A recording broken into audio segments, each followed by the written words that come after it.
Perpetualites, andyan pala kayo at sakto Valentine's Day na naman at araw na naman ng mga pag-ibig. Kaya puro chocolates at bulaklak sa paligid natin. Pero alam nyo ba na sa campus natin hindi lang ganon ang mga ganap?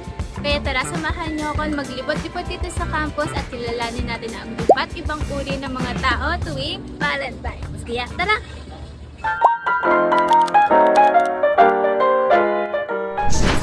Okay, kaya ko to. Paano ba sisimulan yan? Hi, crush. Kala mo naman, pwede na eh. Pero meron pa eh. Hi, mahal. Feeling pogi na. Feeling sila na agad. Pero hindi. Parang pwede pa eh. Meron pang mas gaganda pa dun eh. Hi, Ariam.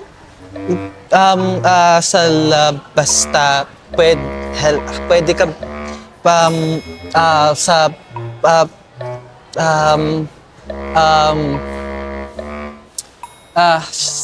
bye-bye.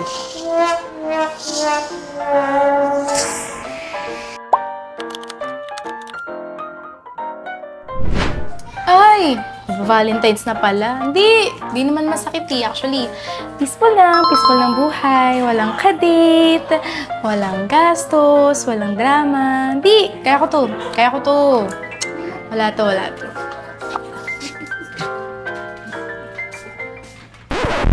Pero Lord! Anak mo din ako, ah! Bakit walang kadate?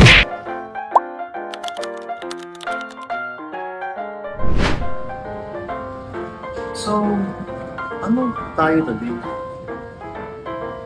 Friends. Pero, may potential. Wait, teka. So, date to?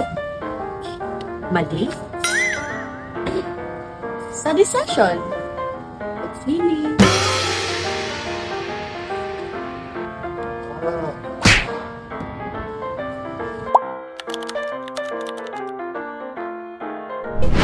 Tara. Ay, ito. May masarap yun, no? Treat kita. Sure ka? Libre ko. Ano ba yan? Baby time gusto. Tabi ayaw. Problema na ito.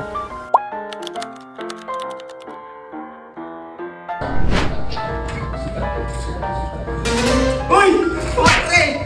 Kamusta, pare? Long time no see. pare, friends ka ba kasi? Thanks lang. Hey. Ano pare? Cheers sa friendship natin. Cheers. Tagal. Huwag ka mag-alala. Self-love dapat tayo. Self-love. Self-love. Self-love. Ako talaga eh.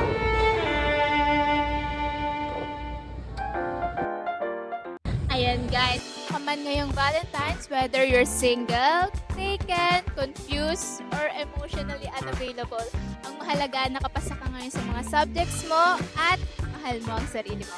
Kaya naman, see you next time mga Perpetualites! Bye!